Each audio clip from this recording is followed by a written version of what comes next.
The church bells should never have rung for a bucket. Yet in the spring of 1325, across the fortified cities of medieval Italy, armed men marched, banners rose above stone walls, horses thundered across dusty roads, and thousands prepared to kill over an object that could fit into the back of a wagon. At least, that's how the story has been remembered for centuries. But the bucket was never really the cause. It was simply the spark that landed on decades of hatred, political rivalry, family feuds, and ambitions so explosive that all of northern Italy was waiting for an excuse to ignite. To understand how a wooden bucket became one of history's strangest symbols of war, you have to begin long before anyone touched it. Medieval Italy was not a united nation. It was a patchwork of fiercely independent city-states, each surrounded by walls, governed by its own leaders, and obsessed with proving its superiority over its neighbors. Merchants competed for wealth, nobles competed for influence, and armies competed for territory. Alliances shifted constantly, and yesterday's trading partner could become tomorrow's enemy before sunrise. Among these rival cities stood Bologna and Modena, separated by only a few dozen miles, but divided by far more than geography. Bologna was prosperous, crowded with scholars and merchants, famous for its university and aligned with the Guelph faction, supporters of the Pope. Modena stood with the Ghibellines, loyal to the Holy Roman Emperor. Their disagreement was political, religious, economic, and deeply personal. Every dispute over farmland, taxes, trade routes, or noble families added another layer to an already dangerous rivalry. For generations, border skirmishes had become almost routine. Farmers harvesting near disputed fields carried weapons alongside their tools. Patrols exchanged insults before arrows. Fortified towers rose across the countryside as reminders that peace was only temporary. Children grew up hearing stories of betrayal committed by the other side until suspicion became tradition itself. Then came one of history's most famous raids. A small force from Modena crossed into Bologna and, according to legend, entered the city itself. They reached a public well near the center and removed an ordinary wooden bucket before retreating home with their unusual trophy. By modern standards, it sounded ridiculous. A stolen bucket hardly justified bloodshed. But humiliation carried enormous weight in medieval politics. Losing territory was one thing. Being mocked publicly was another entirely. The bucket quickly became a symbol. Citizens whispered that Bologna had been insulted before all Italy. Leaders faced growing pressure to respond. Pride demanded action, and pride in medieval Europe often carried more value than practicality. Diplomacy weakened while outrage strengthened. But beneath the jokes about stolen wood lay years of unresolved conflict. Territorial claims remained unsettled. Noble families backed opposing factions. Trade competition squeezed local economies. Religious loyalties divided communities. The bucket merely gave everyone a story simple enough to rally behind.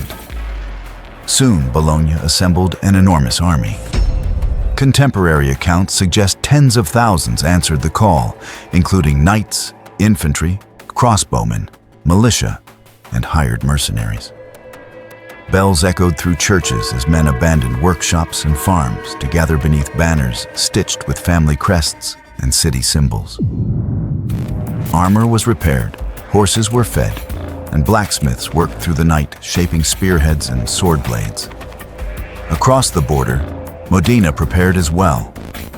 Though significantly smaller, its commanders trusted discipline and experienced leadership over numbers alone. Defensive positions strengthened. Scouts rode constantly between villages. Every hill became a lookout post, every bridge a strategic concern. The countryside transformed almost overnight. Merchants delayed caravans. Villagers hid supplies behind false walls. Grain stores were guarded more heavily than treasure. Mothers watched sons march away, knowing many would never return. Priests blessed soldiers while simultaneously hearing confessions from men expecting death within days. As armies moved, medieval warfare revealed itself as more than battlefield heroics. Logistics determined survival. Thousands required food every day. Horses consumed enormous quantities of grain. Water supplies became strategic assets. Wagons carrying arrows and replacement equipment stretched for miles. Even before combat began, exhaustion spread through the ranks. The political leaders behind the conflict carefully shaped public opinion. Chroniclers praised bravery and righteousness while minimizing mistakes. Songs celebrated loyalty. Stories exaggerated enemy cruelty. Every side believed history would judge them. So every side tried to control the narrative before the first sword was drawn. Eventually, both forces approached the plains near Zappolino, a location that would forever be tied to one of Italy's strangest military confrontations. Morning fog drifted across fields where vineyards and farms had stood peacefully only weeks before. Standards fluttered above assembled formations. Knights adjusted helmets while infantry tightened leather straps around worn boots. Somewhere among thousands of nervous soldiers, someone undoubtedly wondered whether all this had truly begun over a bucket. The answer was both yes and no. When battle erupted, confusion replaced ceremony almost instantly. Crossbow bolts darkened sections of the sky before disappearing into advancing formations. Horses crashed into shield lines. Dust clouds swallowed visibility. Orders became impossible to hear above steel striking steel. Individual acts of courage vanished inside the chaos of mass combat. Despite Bologna's numerical advantage, Modena's forces exploited discipline and tactical positioning. Cavalry charges struck vulnerable points instead of attacking blindly. Infantry maintained cohesion while opponents became stretched across uneven ground. Momentum shifted gradually, then suddenly. Panic spread faster than victory.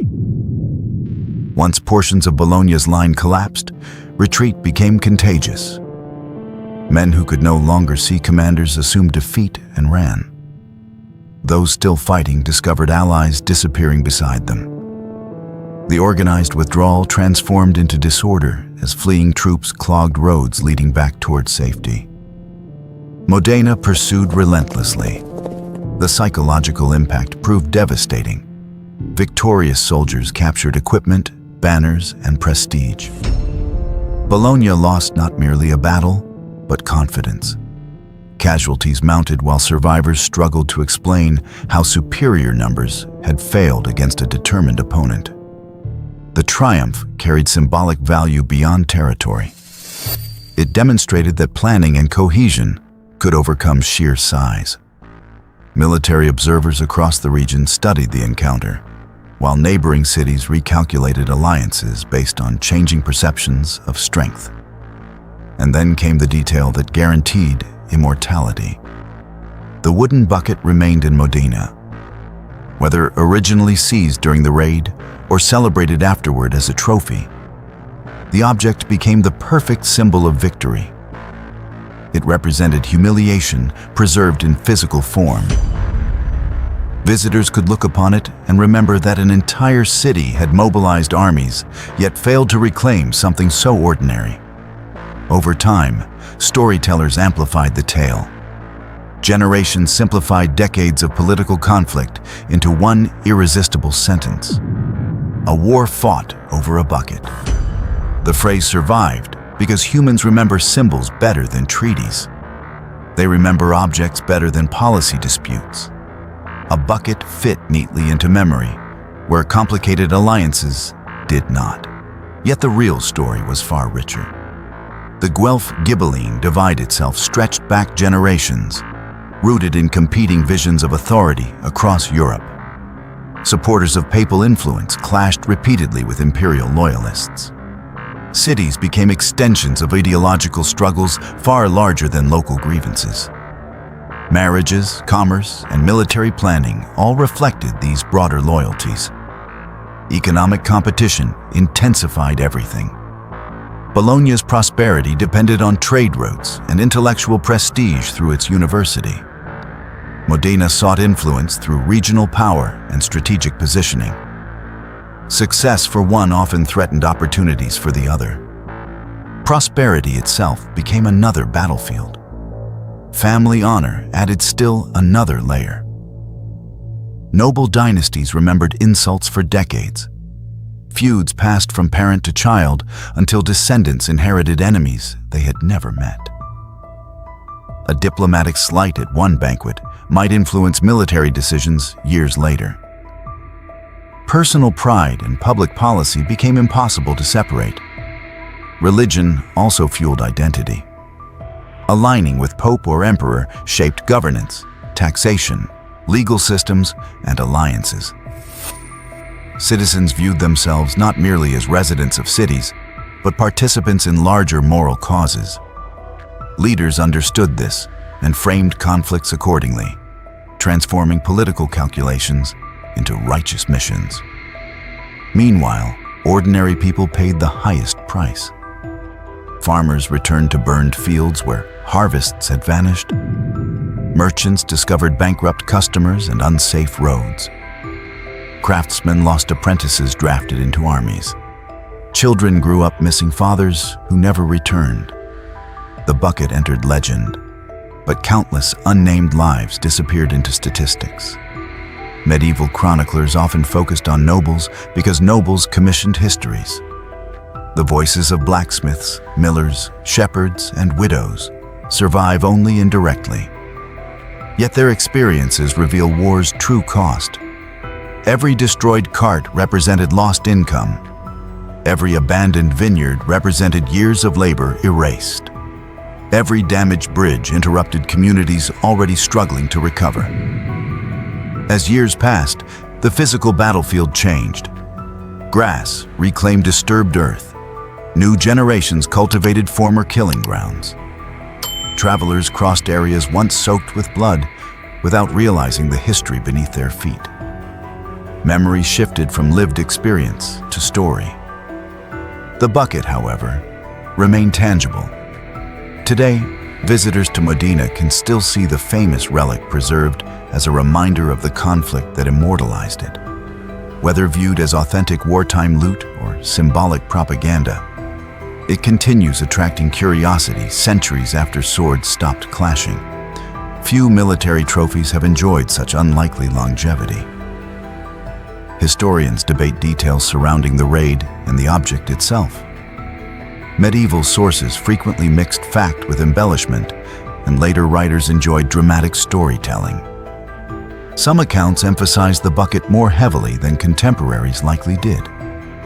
Others argue that popular imagination gradually elevated a minor incident into the defining feature of the war.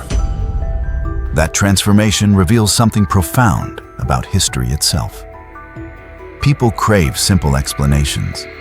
They prefer stories with memorable beginnings and clear causes. Saying that thousands fought because of a bucket is entertaining. Explaining decades of ideological polarization, economic competition, territorial disputes, aristocratic rivalries, and military opportunism requires patience. The bucket became shorthand. It condensed complexity into symbolism. Modern politics occasionally works the same way. Headlines focus on a single incident while deeper structural tensions remain hidden beneath the surface. A protest, an assassination, or an isolated dispute often masks years of accumulated frustration. The visible trigger captures attention, but underlying conditions make conflict possible. The War of the Bucket demonstrates this perfectly. Remove the bucket, and another excuse would likely have emerged sooner or later. The rivalry had become too entrenched, the grievances too numerous, and the incentives too powerful. The object did not create hatred. It merely gave hatred a memorable face. Even military strategy reflected lessons extending beyond comedy.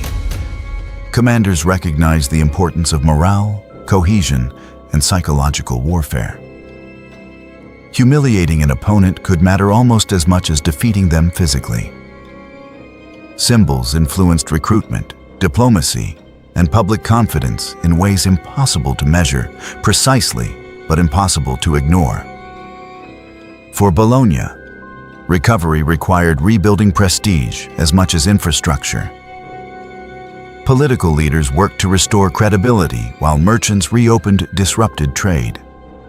Universities continued educating scholars, demonstrating resilience despite military setbacks. Life moved forward because cities had no alternative.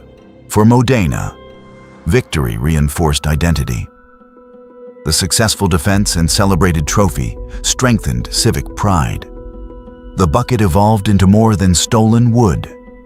It became proof that smaller powers could overcome stronger rivals through preparation and determination. Centuries later, artists, poets, playwrights, and historians would retell the story again and again, each version reshaping public understanding. Some leaned into comedy, presenting medieval Europe as absurdly obsessed with household objects. Others emphasized tragedy, reminding audiences that symbols often conceal enormous suffering. The truth sits somewhere between. There really was a bucket. There really was a war. But the distance between those facts contains everything that matters. Behind every laugh about history's strangest conflict stand thousands of armed men, frightened families, exhausted horses, burned crops, shattered alliances, political ideologies, and generations of resentment waiting for a spark. The bucket survived because wood can outlast memory. It could be displayed in a building long after soldiers were buried and documents lost. In the end, the most famous bucket in history teaches a lesson far larger than itself. Wars rarely begin because of the object everyone remembers. They begin because societies spend years stacking dry timber beneath the surface, until one insignificant spark finally lights the fire. The bucket was never the blaze. It was only the match that history chose never to forget. Don't forget to subscribe to Hidden Century Doc for more documentary stories like this. Thanks for watching.